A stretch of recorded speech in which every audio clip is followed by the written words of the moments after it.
இவைகளெல்லாம் உங்கள் நம்பிக்கைகளா? பதட்டப்படுவது என்பது இயற்கையானது. கோபப்படுவது அவசியமான ஒன்று. மகிழ்ச்சி என்பது நிபந்தனைகளுக்கு உட்பட்டது. மனதை ஒருநிலைப்படுத்தி தியானம் செய்வது கடினம். உங்களைப் பற்றிய உண்மைகளை அறிந்து கொள்ளுங்கள். அமைதி, மகிழ்ச்சி, அன்பு இவற்றை யதார்த்தமாக்குங்கள்.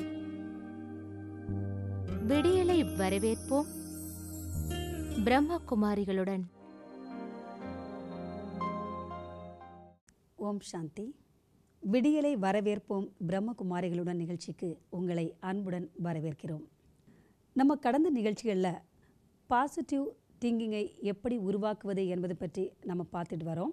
தொடர்ந்து இந்த பாசிட்டிவ் எண்ணங்களை நாம் எப்படி உருவாக்கினால் மட்டும் போதாது, அந்த எண்ணங்களை நாம் எப்படி நடைமுறைப்படுத்துவது என்பதை குறித்து பேசுவதற்காக இங்கே நம்முடைய வந்துள்ளார்கள் பிரம்மகுமாரி சகோதரி ஜெயா அவர்கள். ஓம் சாந்தி சிஸ்டர். ஓம் சாந்தி சிஸ்டர். இப்போ தான் நாங்கள் எல்லாருமே இதை ப்ராக்டிக்கலாக உணர ஆரம்பிச்சிருக்கோம். இப்போ நான் மட்டும் இல்லாமல் இந்த நிகழ்ச்சியை பார்த்துட்டு இருக்க மற்ற நேயர்களும் கூட இப்போ அதிகாலையில் எழுந்திரிச்ச உடனே பகவானின் மகா வாக்கியங்களை முதல்ல படித்துவிட்டு மகா வாக்கியங்களை கேட்டுவிட்டு அப்புறம்தான் மற்ற விஷயங்களில் நாங்கள் எங்களை ஈடுபடுத்திட்டு வரோம். இப்போ கடந்த நிகழ்ச்சியில் நம்ம பார்த்தோம் அந்த டிட்டாச்டு அப்சர்வர், அதாவது பற்றற்ற பார்வையாளராக இருப்பது குறித்து. ஸோ அது குறித்த கூடுதல் தகவல்களை சொல்லுங்கள். மேலும் டிட்டாச்டு அப்சர்வர், பற்றற்ற பார்வையாளர் அப்படின்னா விடுபட்ட நிலை அப்படின்னா என்ன அர்த்தம் அப்படின்னா, சூழ்நிலையினுடைய பாதிப்பிலிருந்து அதனுடைய தாக்கத்திலிருந்து விடுபட்ட நிலை அப்படின்றது தான் அர்த்தம். நம்ம சூழ்நிலையிலேருந்தே நம்ம விலகிடலை, சூழ்நிலைக்கு உள்ளாகி அந்த தாக்கத்தினால் பாதிக்கப்பட்டு இருக்கக்கூடிய நிலையிலிருந்து நாம் விலகணும். அப்படி செய்யும்பொழுது அது நமக்கு எப்படி உதவும் அப்படின்னா, நம்முடைய கண்ணோட்டம் என்ன என்பதை நம்மால் புரிஞ்சிக்க முடியும். இப்போ உதாரணத்துக்கு இந்த ஃபைனான்ஷியல் க்ரைசிஸ், இந்த பொருளாதாரத்தினுடைய பிரச்சனைகள் உருவாகும் பொழுது யாரை பார்த்தாலும் அதை பற்றி தான் டிஸ்கஸ் பண்ணிகிட்டு இருப்பாங்க. அப்போ என்ன ஆகுதுன்னா, உங்களுடைய எண்ணங்கள், உணர்வுகள் எல்லாமே எதிர்மறையாகவே இருக்கும். அந்த விஷயந்தான் உங்களை சுற்றி இருக்கும். அது ஒரு எனர்ஜி மாதிரி இருக்கும். அந்த மாதிரி நிலையில் என்ன ஆகுது அப்படின்னா, சூழ்நிலை என்பது எப்படி இருக்கோ அதை அப்படியே பார்க்காமல் அதை விட பெருசாக, மிகவும் பெரியதாக நாம் பார்க்க ஆரம்பிப்போம். இந்த விடுபட்ட நிலை என்பது நமக்கு எப்படி உதவுது அப்படின்னா, நம்முடைய கண்ணோட்டம் என்ன அப்படின்றதை சிந்தித்து அதுக்கு ஒரு அவகாசத்தை கொடுத்து அதுக்கப்புறமா புரிஞ்சுக்கிறதுக்கான ஒரு டைமை நமக்கு கொடுக்குது. யூஸ்வலாக சூழ்நிலை என்பது ஏற்படும் பொழுது அது வரும், உடனே அதை சிந்தித்து செயல்பட ஆரம்பிச்சிருவோம். ஆனால் அந்த விடுபட்ட நிலை ஒரு நிமிடம் எடுத்து அந்த சூழ்நிலையிலேருந்து விலகி நாம் இருக்கும் பொழுது அதை எப்படி கையாள்வது, அது எப்படி இருக்கிறதோ அதை அப்படியே பார்ப்பதற்கு அந்த நிலை என்பது உதவும். நமக்கு இப்போது எவ்வளவுக்கு எவ்வளவு தகவல்கள் கிடைக்கிறதோ அந்த தகவல்கள் கிடைக்க கிடைக்க அதற்கேற்றாற் போல எண்ணங்கள் உருவாகும். அந்த உருவாகிற அந்த எண்ணங்களின் அடிப்படையில் நாம் செயல்பட்டுருப்போம். ஆமாம், தகவல்கள் தான் நம்முடைய எண்ணங்களுக்கு ஆதாரம். நாம் ஒரு விடுபட்ட பார்வையாளராக சூழ்நிலையிலிருந்து விலகி இருக்கும் பொழுது நம்முடைய கண்ணோட்டம் என்பது நமக்கு தெளிவாக தெரியும். அந்த கண்ணோட்டத்தினுடைய அடிப்படையில் நாம் சூழ்நிலையை பார்க்க ஆரம்பிப்போம். இப்போது என்ன நடக்குது அப்படின்னா, நம்முடைய கண்ணோட்டம் தெளிவாக இருக்கும் பொழுது நம்மால் சூழ்நிலையை ஒரு பிரச்சனையாக பார்க்காமல் அதை ஒரு ஆப்பர்ச்சுனிட்டியாக, ஒரு வாய்ப்பாக நாம் பார்க்க முடியும். இப்போது என்னுடைய எண்ணங்களினுடைய அடிப்படையில் உணர்வுகளினுடைய அடிப்படையில் நம்முடைய கண்ணோட்டம் அப்படின்னு நம்ம சொல்லியிருக்கோம். இப்போது நாம் இருக்கிற இந்த உலகத்தில் உலகம் எப்படி இருக்குது, எப்படி மெஸ்ஸாக இருக்குது அப்படின்னெல்லாம் நம்ம சொல்கிறோம். இப்போது என்னுடைய நிலை என்பது என்னுடைய கட்டுப்பாட்டில் இருக்கும் பொழுது இதே உலகம் எனக்கு மிகுந்த ஒரு நல்ல இடமாக தெரியும். நமக்குள்ள அந்த ப்ளேம் கல்ச்சர், மற்றவர்களை பழி சொல்வது என்பது நின்றுவிடும். அது மட்டும் இல்லாமல் என்னுடைய வாழ்க்கை என்பது என்னுடைய கட்டுப்பாட்டிலேயே இருக்கும். என்னுடைய உணர்வுகள் என்பதும் என்னுடைய கட்டுப்பாட்டிலேயே இருக்கும். அந்த சூழ்நிலையை நம்முடைய கட்டுப்பாட்டிற்குள் கொண்டு வரும்போது நம்முடைய சக்தி என்ன என்பதை நம்மளால் உணர முடியும். இதை கேட்கும்போது ரொம்ப ஈஸியாக இருக்கும், சுலபமானது தானே. என்ன ஒரு சூழ்நிலை என்பது வருது, அதற்கு நாம் ஒரு எண்ணத்தை உருவாக்கணும், ஒரு நல்ல எண்ணத்தை உருவாக்கணும் அப்படின்னு நாம் நினைக்கிறோம். ஆனால் அது சுலபமான விஷயம் இல்லை. இதற்கு பயிற்சி என்பது அவசியம். ஸோ இங்கே தான் நமக்கு தியானம் என்பது உதவுகிறது. தியானத்தில் இந்த பயிற்சி ஆரம்பமாகிறது.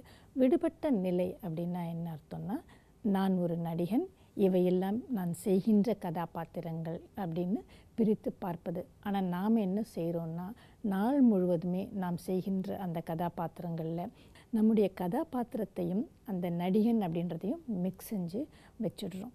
ஸோ அதை மிக்ஸ் செய்யாமல் நாம் விலகி இருக்கின்ற விஷயம், நான் ஒரு நடிகன், இவையெல்லாம் என்னுடைய கதாபாத்திரங்கள் அப்படின்ற உணர்வு இருக்கும் பொழுது தான் என்னுடைய கதாபாத்திரங்களை நான் நன்றாக செய்ய முடியும். இப்போது உதாரணத்துக்கு நீங்கள் ஒரு நடிகராக இருக்கீங்க, நீங்கள் 3 விதமான கதாபாத்திரங்களை செய்கிறீங்கன்னு வச்சுக்கோங்க. அந்த 3 கதாபாத்திரமுமே நீங்கள் தான் அப்படின்னு நீங்கள் நினச்சிக்கிட்டீங்க அப்படின்னா உங்களுடைய வாழ்க்கை எப்படி இருக்கும்? ஓ மை காட், என்னால் 3 விதமான வாழ்க்கையை நான் வாழ வேண்டியிருக்கும். இப்போது வாழ்க்கையில் நம்ம பலவிதமான கதாபாத்திரங்களை செய்ய வேண்டியிருக்கு. தாயாக, மனைவியாக, ஒரு குழந்தையாக, ஒரு மகளாக, இப்படி விதவிதமான கதாபாத்திரங்களில் நம்ம செய்யும் பொழுது, அதுதான் நான் அப்படின்ற ஒரு விஷயத்தில் நாம் இருக்கும் பொழுது நம்முடைய அடையாளம் என்பது கதாபாத்திரமாக மட்டுமே இருக்கும். நான் யார் என்பது நமக்கு உணர்வே இருக்காது. இப்போ நாம் என்ன செய்யணும்னா, ஒவ்வொரு கதாபாத்திரத்துலேயும் நான் அப்படின்றதை மட்டும் இல்லாமல், நான் ஒரு நடிகன், நான் இந்த கதாபாத்திரங்களை செய்து கொண்டிருக்கிறேன் அப்படின்ற உணர்வு இருக்கணும். ஆனால் இப்போது அந்த உணர்வே இல்லாமல் இருக்குது. அதாவது ஒரு நாடகத்தில் ஒரு கதாபாத்திரத்தில் நான் ஒன்றி போகும்போது மற்ற விஷயங்களை நான் சரியாக செய்ய முடியாது. உதாரணமாக, நான் நடிக்கின்ற ஒரு காட்சியில் ஒரு அழுகிற சீன் இருக்குன்னு வச்சுக்கோங்க. அந்த அழுகிற சீனில் மட்டும் நான் கான்சன்ட்ரேட் பண்ணேன் அப்படின்னா என்னுடைய திறமையை நான் முழுவதுமாக வெளிப்படுத்த முடியாமல் போயிடும். அது மட்டும் இல்லாமல், நான் நடிகன், இது என்னுடைய ரோல் அப்படின்ற ஒரு உணர்வு இருக்கும்பொழுது என்னாகும் அப்படின்னா, இப்போ நான் நடித்து கொண்டிருக்கிறேன் அப்படின்றப்போ எனக்கு எதிரில் நீங்கள் இருக்கீங்க அப்படின்னா நீங்களும் நடித்து கொண்டிருக்கிறீர்கள், நீங்களும் ஒரு நடிகர் அப்படின்ற உணர்வு தானாகவே வந்துடும். இப்போது உதாரணத்துக்கு இந்த ஸ்டேஜில் நான் நடிச்சிட்ருக்கேன், இந்த ரோலின் படி நான் உங்களை சத்தம் போடுறேன், இல்லை உங்களை கோவமாக ஏதாவது பேசுகிறேன்னு வச்சுக்கோங்க. உடனே அதனால் நீங்கள் பாதிக்கப்பட்டு வேதனைப்பட்டு உடனே அதுக்கு ரியாக்ஷன் கொடுத்தீங்க அப்படின்னா என்ன ஆகிடும் அப்படின்னா, நீங்கள் அந்த ரோலாகவே மாறிட்டீங்க, அந்த ரோலில் இன்வால்வ் ஆகிட்டீங்க அப்படின்னு அர்த்தம். ஸோ இப்போ நாம் நம்முடைய கவனம் முழுவதும் நம்முடைய ரோலில் இருக்கணும் அப்படின்னா என்ன அர்த்தம் அப்படின்னா, நான் நடிகன், இது என்னுடைய ரோல் அப்படின்ற உணர்வு நமக்குள்ளே எப்போவுமே இருந்துட்டு இருக்கணும். ஸோ அந்த மாதிரி நாம் நடிக்கின்றோம், இது எங்களுடைய ரோல் அப்படின்னு நாம் அந்த உணர்வில் செய்யும்பொழுது என்னாகும் அப்படின்னா, நம்முடைய கவனம் முழுவதும் நம்ம மேலேயே இருக்கும். கண்டிப்பாக நம்முடைய கவனங்கள் எல்லாம் நம்ம மேலே தான் இருந்துகிட்டே இருக்கும். நம் மீது அப்படின்னு சொன்னால் நம்முடைய பர்ஃபார்மன்ஸ் மீது நம்முடைய கவனம் முழுவதும் இருக்கும். இப்போ நான் ஒரு நடிகன், நான் இந்த கதாபாத்திரத்தை செஞ்சிட்ருக்கேன் அப்படின்ற உணர்வு இருக்கும் பொழுது நாம் ரொம்ப அதிகமான முயற்சி எதுவும் எடுக்க வேண்டாம். நம்முடைய பர்ஃபார்மன்ஸ் ரொம்ப ஸ்மூத்தாக இருக்கும், எஃபர்ட்லெஸ்ஸாக இருக்கும். இதுக்கு எல்லாத்துக்குமே காரணம் நான் நடிகன் அப்படின்ற ஒரு உணர்வு இருப்பது தான். இப்போது உதாரணத்துக்கு நான் ஸ்டேஜில் நாம் 2 பேருமே நடிச்சிட்ருக்கோம், நான் பேச வேண்டிய ஒரு சில வசனங்களை நான் மறந்துடுறேன். இப்போது நீங்கள் என்ன பார்க்குறீங்க, உங்களுடைய கவனம் என்பது என் மேலே இருக்குது அப்படின்னா உங்களால் பர்ஃபார்மன்ஸை சரியாக செய்ய முடியுமா? கண்டிப்பாக செய்ய முடியாது. ஸோ அப்போ என்ன செய்யணும் அப்படின்னா, உங்களுடைய கவனம் என்பது உங்கள் மேலே இருக்கணும், என் மேலே இருக்கக்கூடாது. ஆனால் இப்போது நம்முடைய வாழ்க்கையில் என்ன நடந்துட்டுருக்குன்னா, நம்முடைய கவனம் எல்லாமே அடுத்தவங்க மேலே இருக்கிறதுனால, அடுத்தவங்களுடைய அந்த நடிப்பில் ரோலில் இருக்கிறதுனால நம்முடைய கவனமும் நம்முடைய ரோல் மேலே எல்லாமே இருக்குது. இன்ஃபேக்ட் இப்போ அவங்க நாடகத்தில் தவறாக பேசியிருந்தா கூட நான் திறமையாக சரியாக பேசி அவங்க பண்ண அந்த தவறே தெரியாதவாறு அந்த நாடகத்தை நான் தொடர்ந்து நடிக்க வேண்டும். So that's the point. இப்போது நம்முடைய கவனம் முழுவதும் நம்ம மேலே இருந்தால் மட்டும்தான் அதை செய்ய முடியும். ஆனால் நம்முடைய கவனம் முழுவதும் அடுத்தவர்கள் மேலே இருக்கிறதுனால, அவங்க அப்படி பேசிட்டாங்க, அவங்க அப்படி தவறாக பேசிட்டாங்க அப்படின்னு சொல்லும்பொழுது என்ன ஆகிடும் அப்படின்னா, என்னுடைய ரோல் மேலே உங்களுடைய கவனம் வந்துடுச்சு அப்படின்னா உங்களுடைய வசனங்கள் தவறாக போயிடும், உங்களுடைய ரோலுமே சரியாக இருக்காது. கண்டிப்பாக. இப்போ நான் சரியாக பேசலை அப்படின்னா கூட நீங்கள் உங்களுடைய ரோலில் கவனமாக இருக்கிறதுனால எனக்கு நீங்கள் உதவி செய்ய முடியும். அப்படி உதவி செய்யறதுக்கு நீங்கள் அலர்ட்டாக இருக்கணும். அப்படி அலர்ட்டாக இல்லாமல் என்னுடைய வார்த்தைகளால் நீங்கள் பாதிக்கப்பட்டு அதில் இன்வால்வ் ஆகிட்டு நீங்கள் என்ன பண்ணுவீங்கன்னா, உணர்ச்சி வசப்பட்டுட்டீங்க அப்படின்னா, நீங்கள் இப்படி பேசக்கூடாது, நீங்கள் இங்கே நிற்கக்கூடாது, இதை நீங்கள் செய்யக்கூடாது அப்படின்னு சொல்லிட்டு நீங்கள் பேச ஆரம்பிப்பீங்க. அப்போ உங்களுடைய வசனம் என்பது நீங்கள் எதை பேசணும் அப்படின்றது கூட உங்களுக்கு மறந்து போயிடும். ஸோ இப்போ நாம் எல்லோருமே அந்த மாதிரி நாடகத்தில் நடிச்சிட்ருக்கும்போது நம்முடைய ரோல் மேலே கவனத்தை வச்சு அந்த நாடகத்தை நடத்த வேண்டும். ஸோ இப்போது இந்த உலகம் அப்படின்றது மிகப்பெரிய நாடக மேடை. இந்த உலகத்தில் நாம் எல்லோருமே நடிகர்கள் அப்படின்னு இருக்கும்பொழுது நம்முடைய ரோலில் நாம் கவனத்தை வைக்காமல் அடுத்தவங்களுடைய ரோலில் நம்மளுடைய கவனத்தை வைக்கிறோம். அவங்க இப்படி பேசிட்டாங்க, அவங்க இந்த மாதிரி செய்யக்கூடாது அப்படின்னு சொல்லிட்டு நம்முடைய கவனம் முழுவதுமே அடுத்தவர்களுடைய அந்த ரோல்லையே போயிடுது. ஸோ நம்முடைய கவனம் முழுவதும் அந்த ரோலில் போகும்போது என்ன ஆகும்னா, நம்முடைய கவனம் நம்ம மேலே இருக்க முடியாது. ஸோ அந்த காட்சியும் போயாச்சு, அந்த மொமெண்ட்டும் போயாச்சு, அந்த வசனங்களும் முடிஞ்சு போயாச்சு. இப்போ என்ன நடக்குது அப்படின்னா, நாம் அடுத்தவர்களுடைய வசனத்தை நாம் எழுதிட்டுருக்கோம், அவங்க டயலாகில் நாம் கவனத்தை கொடுத்துட்ருக்கோம். நம்ம என்ன செய்யணும், நம்மளுடைய வசனங்கள் நம்முடைய ரோல் என்னங்கிறத பார்க்காம அடுத்தவங்களுடைய திறமைகளை அவங்களுடைய வசனத்தில் அவங்க என்ன செய்யணும் அப்படிங்கிறது தான் நம்மளுடைய முழு கவனத்தையுமே நம்ம செலுத்திட்டு இருக்கோம். இப்போது நம்முடைய கவனம் முழுவதும் அடுத்தவங்க மேலே இருக்கும்பொழுது நமக்கே தெரியாமல் தேவையற்ற வார்த்தைகள் வந்துவிடலாம். ஒரு நேரத்தில் நாம் ஒருத்தர் மேலே தான் கவனத்தை செலுத்த முடியும். ஸோ நம்முடைய கவனம் முழுவதும் நம்ம மேலே இருக்கணும், நம்முடைய ரோல் மேலே இருக்கணும், நாம் பேச வேண்டிய வார்த்தைகள் மேலே இருக்கணும். அது மட்டும் இல்லாமல் நாம் நினைக்கிறபடி அவங்க பேச போகிறதில்ல, அவங்க எதையுமே செய்ய போகிறதில்ல. அப்போ நமக்குள்ளே ஃப்ரஸ்ட்ரேஷன் வரும், கோபம் வரும், எரிச்சல் வரும், தேவையில்லாமல் நாம் டிஸ்டர்ப் ஆகும், நம்முடைய எனர்ஜியும் வீணாகுது. ஸோ ஒரு நாள் முழுக்க நாம் இந்த பயிற்சியை நம்ம செய்யலாம். நாளைக்கான ஹோம்ஒர்க் இதுதான். இன்று நாள் முழுவதும் நடக்கக்கூடிய அத்தனை சம்பவங்களையும் ஒரு நாடகத்தினுடைய காட்சியாகவே நினச்சிக்கோங்க. உங்களை சுற்றி இருக்கிற பல விஷயங்கள் பலதுமே உங்களை பொறுத்த வரைக்கும் தவறாகவே இருக்கலாம். ஆனாலும் உங்களுடைய கவனம் முழுசாக நீங்கள் எப்படிப்பட்ட வசனங்களை பேச வேண்டும், எப்படி நடந்து கொள்ள வேண்டும், அந்த ரோல் மேலே மட்டுமே இருக்கணும், மற்ற விஷயங்கள் மேலே இருக்கக்கூடாது. இன்றைய காலகட்டத்தில் என்ன நடக்குது அப்படின்னா, நான் யார் அப்படின்றதை மறந்துட்டு, நான் ஒரு நடிகன் அப்படின்றதை மறந்துட்டு நம்முடைய கதாபாத்திரத்தோடையே நாம் ஒன்றி போயிட்டோம். ஸோ நாம் அதுலேருந்து கொஞ்சம் விடுபட்டு நான் வேறு, இந்த கதாபாத்திரம் என்பது வேறு அப்படின்ற ஒரு உணர்வில் இருக்கும் பொழுது நமக்குள்ளே இருக்கிற அந்த ரோலை பர்ஃபார்ம் செய்யக்கூடிய அந்த சக்தியை நாம் பயன்படுத்த முடியும். அந்த மாதிரி செய்யும் பொழுது ஒரு சாதாரண ரோலாக இருந்தால் கூட அந்த ரோலை நாம் ரொம்ப சிறப்பாகவே செய்யலாம். பெரிய ஒரு சிறந்த நடிகன் ஒரு ஏழைங்கிற ஒரு கதாபாத்திரத்தை செஞ்சால் கூட தன்னுடைய அந்த நடிப்பில் அவன் சிறப்பாகவே செஞ்சிட்ருப்பான். நான் ஒரு சக்தி வாய்ந்தவன் அப்படின்ற ஒரு உணர்வு எப்பொழுதுமே நமக்குள்ளே இருக்கணும். அந்த மாதிரி ஒரு உணர்வு இருக்கும் பொழுது தான் எப்படிப்பட்ட சூழ்நிலையாக இருந்தாலும் அந்த சூழ்நிலைக்கு உள்ளாகி அதனுடைய தாக்கத்தால் பாதிக்கப்பட்டு ஏன் இப்படி நடக்குது, எதுக்காக இப்படி நடக்குது அப்படின்ற கேள்விகள் வராது. ஒருவேளை அந்த மாதிரி கேள்விகள் வந்துடுச்சு அப்படின்னா, நான் யார், நான் ஒரு நடிகன், இது என்னுடைய கதாபாத்திரம் அப்படின்றதை நான் மறந்துட்டேன் அப்படின்னு அர்த்தம். ஸோ ஒவ்வொரு நொடியும் இந்த பயிற்சியை செஞ்சுக்கிட்டே இருக்கணும். நான் சக்தி வாய்ந்தவன். எண்ணங்கள் என்பது என்னுடைய படைப்பு. சூழ்நிலை எப்படி இருந்தாலும் அதற்கு ரெஸ்பான்ஸ் என்பது என்னுடைய சாய்ஸ். எனக்கு எப்படி உணர வேண்டுமோ அப்படியே எண்ணங்களை உருவாக்குகிற திறமை இருக்கின்றது. ஸோ இப்படிப்பட்ட எண்ணங்களை நாம் உருவாக்கிக்கிட்டே இருக்கணும். ஸோ இதனுடைய அடிப்படையில் தான் நாம் எண்ணங்களை உருவாக்க முடியும். நமக்குள்ள ஒரு சுய மாற்றத்தை நாம் கொண்டு வர முடியும். இந்த ஒரு பயணத்தில் நம்முடைய சுய மாற்றத்திற்கான முயற்சிகளை நாம் செஞ்சிட்ருக்கோம். ஸோ இந்த மாதிரி செய்யும்பொழுது ஏதாவது ஒரு சூழ்நிலை வரலாம், ஏதாவது ஒரு மனிதர்கள் வரலாம், ஏதாவது ஒரு பட்டனை அழுத்தி நமக்கு தேவையற்ற உணர்வுகளையும் வேதனையும் உருவாக்குகிற ஒரு நிலையை கொண்டு வரலாம்.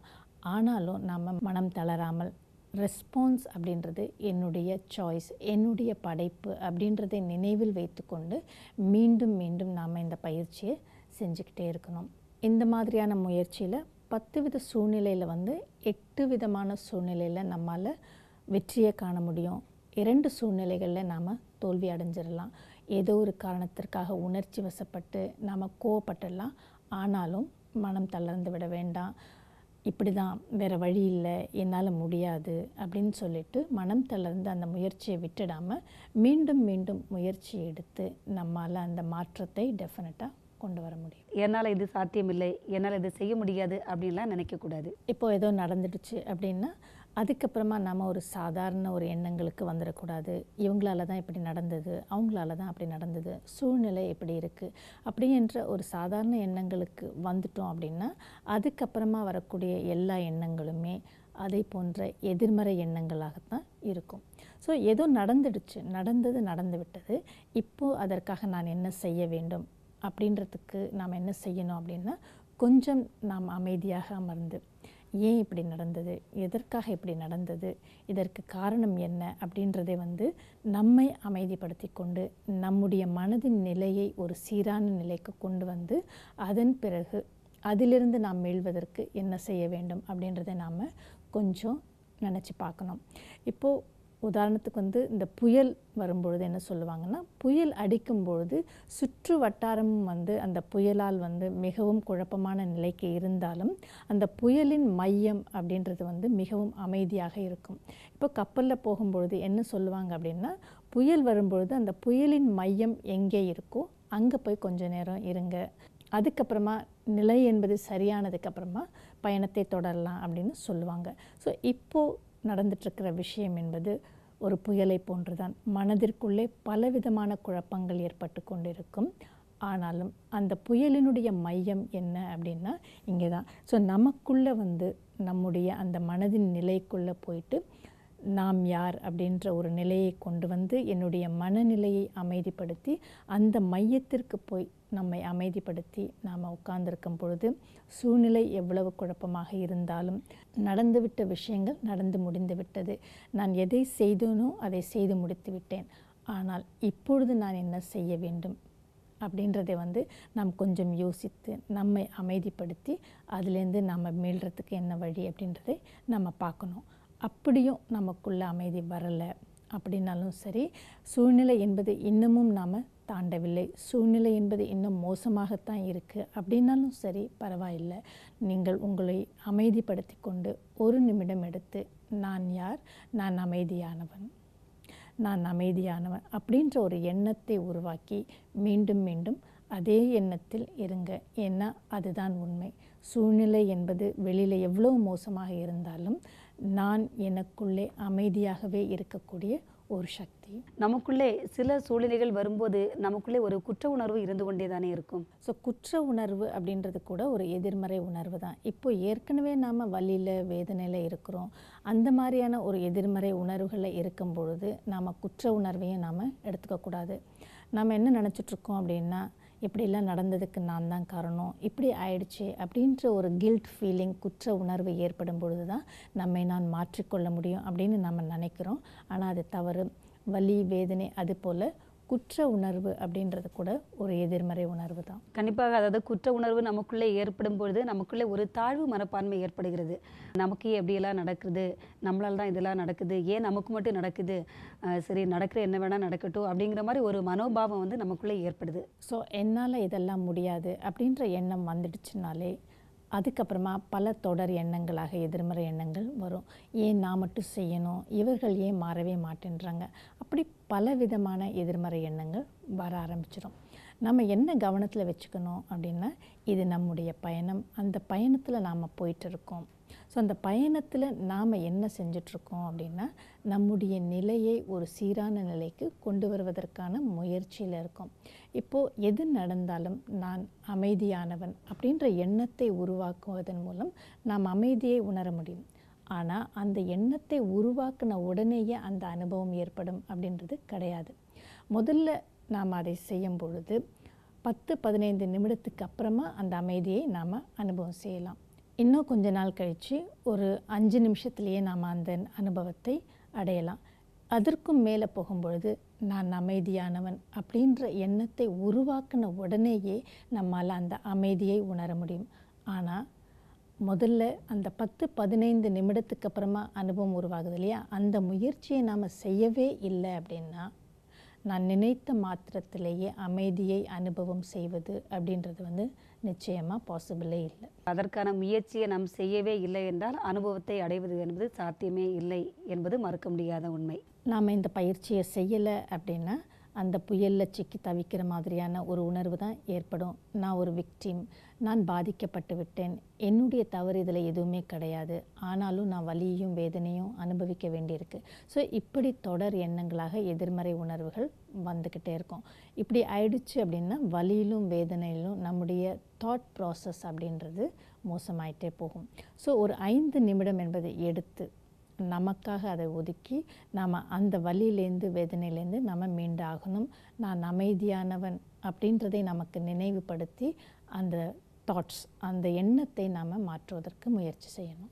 இந்த இடத்துல வேதனைகளையும் வலிகளையும் உருவாக்கியது நான் தான் என்பதை வலியுறுத்துவது மிக அவசியம். நிச்சயமாக இப்போது என்ன ஆகுது அப்படின்னா, அந்த மாதிரி நம்ம மேலேயே நான் தான் உருவாக்கினேன் அப்படின்ற அந்த கவனம் இருக்கும் பொழுது தான் நம்மால் அதை மாற்றிக்க முடியும். இல்லைன்னா நாம் என்ன பண்ணுவோம்னா, வேறு யாரோ அதை உருவாக்குனாங்க, அவர்கள் சரி செய்யட்டும் அப்படின்ட்டு நாம் காத்துட்ருப்போம்.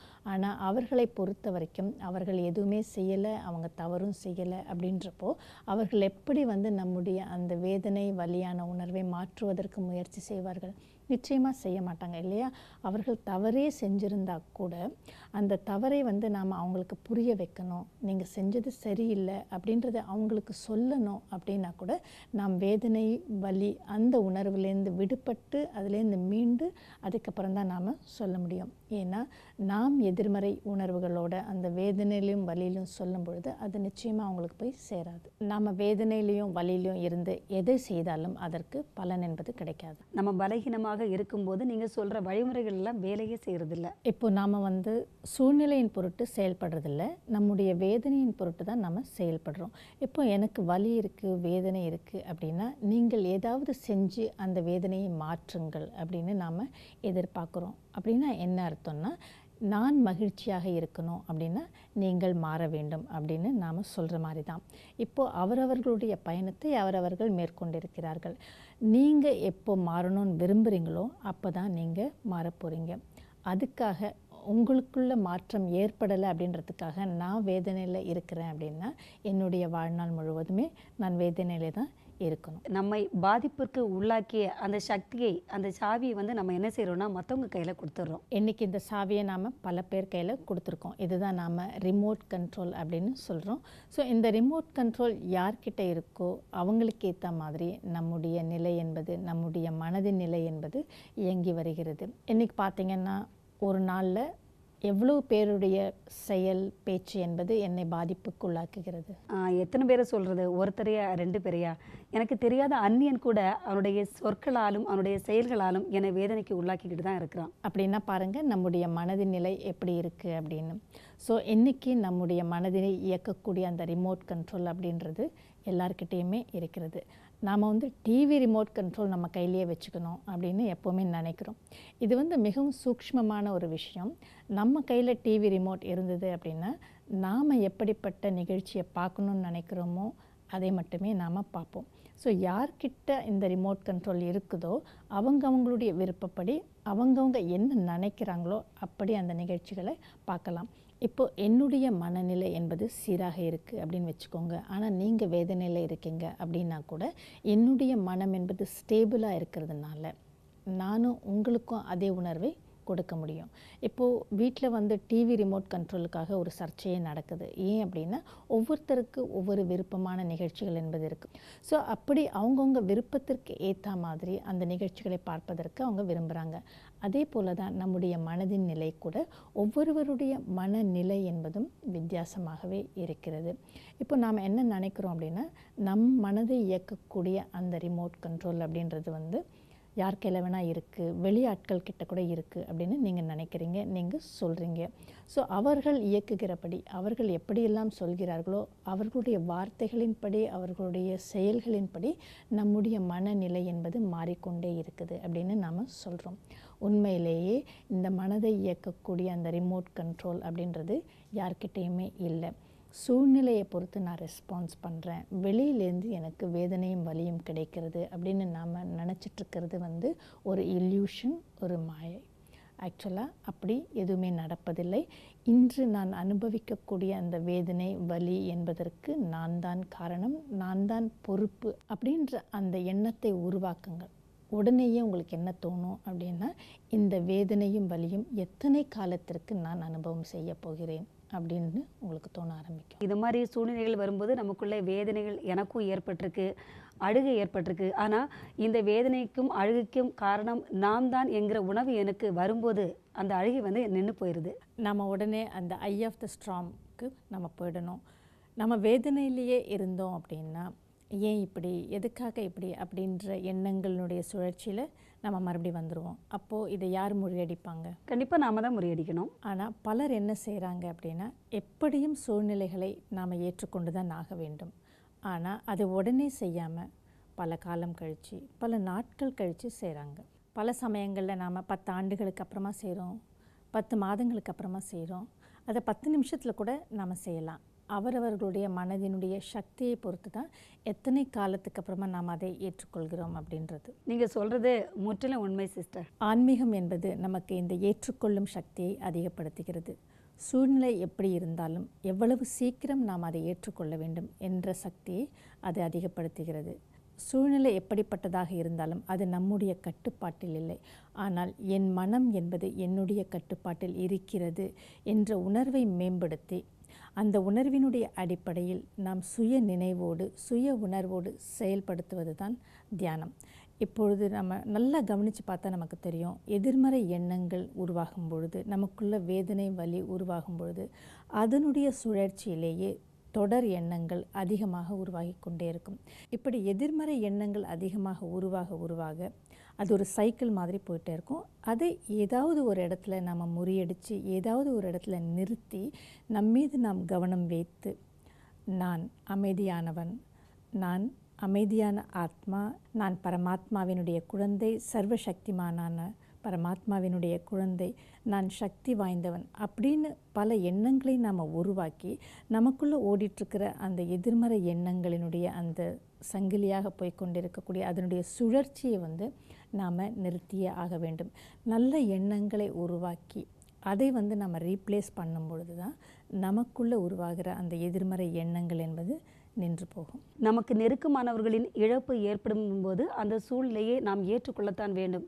அதை கையாள நாம் பழகிக்கொள்ள வேண்டும். ஆனால் அதற்கு முன்பாக நாம் துக்கத்தில், வீணான எண்ணங்களில் நம்முடைய சக்தியை நம்ம அதிகமாகவே வீணாக்கி விடுறோம். நாம் அதற்கான முயற்சியை நாம் செய்கிறதே கிடையாது. ஏற்கனவே ஏற்பட்ட நஷ்டம், வேதனை அப்படின்றது இன்னமும் அதிகமாக விடுது. ஏன்னா நம்ம வேதனையிலிருந்து மீள முடியாத அளவிற்கு அதை நம்மை ஆக்கி விடுகிறது. ஸோ இப்போ பார்த்திங்கன்னா, இந்த வேதனை, இழப்பு இல்லை வலி அப்படின்றப்போ 1 நாள் 2 நாள் அந்த மாதிரி இருக்கலாம். ஆனால் நம்ம எதையுமே செய்யாமல் இருக்கும் பொழுது அது நிச்சயமாக அதிகமாகத்தான் செய்யுது. இந்த மாதிரி நேரங்களில் கொஞ்சம் நேரம் ஒதுக்கி தியானத்தை செய்யும் பொழுது நம்முடைய எண்ணங்களின் ஓட்டம் என்பது ஸ்லோ ஆகும். ஸோ எண்ணங்களின் ஓட்டம் ஸ்லோ ஆக ஆக நாம் அந்த வேதனையிலேருந்து மீள்வது என்பது சுலபமாகவும் ஆயிடலாம். இப்போ நமக்கு உடம்பு சரியில்லைன்னு வச்சுக்கோங்க, உடம்புக்கு நோய் என்பது வந்துவிட்டது. ஆனாலும் அதற்காக நாம் முயற்சி எடுத்து அதுலேருந்து ரெக்கவரி ஆகிறோம் இல்லையா, அதே மாதிரி தான் now you have to recover. அது மட்டும் இல்லாமல் தியானம் என்பது அடுத்து வரப்போகிற சூழ்நிலைகளை சந்திப்பதற்கு நம்மை தயார்படுத்துகிறது. It's amazing sister. இது கண்டிப்பாக ஆச்சரியமான விஷயம்தான்.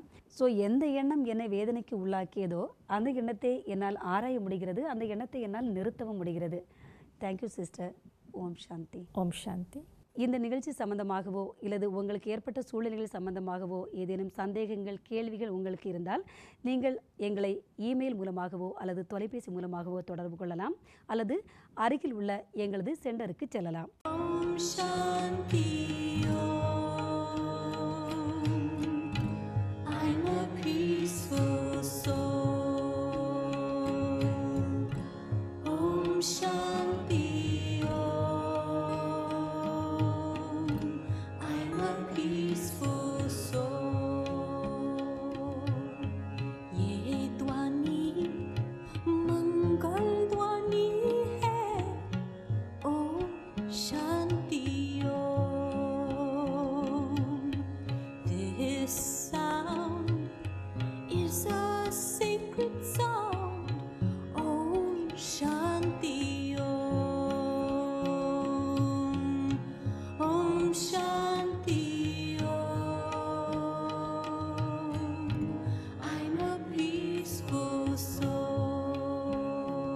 பிரம்மா குமாரிகளின் சேவை மையங்களில் ராஜயோக தியான பயிற்சி இலவசமாக அளிக்கப்படுகிறது. நாள்தோறும் 1 மணி நேரம் 7 நாட்களுக்கு இந்த பயிற்சி அளிக்கப்படுகிறது. உலகெங்கிலும் 8500க்கும் மேற்பட்ட சேவை மையங்கள் இயங்கி வருகின்றது. இந்தியாவில் முக்கிய நகரங்களில் மட்டுமின்றி சிறு சிறு கிராமங்களிலும் சேவை மையங்கள் இயங்குகின்றது. மேலும் விவரங்களுக்கு நீங்கள் தொடர்பு கொள்ள வேண்டிய முகவரி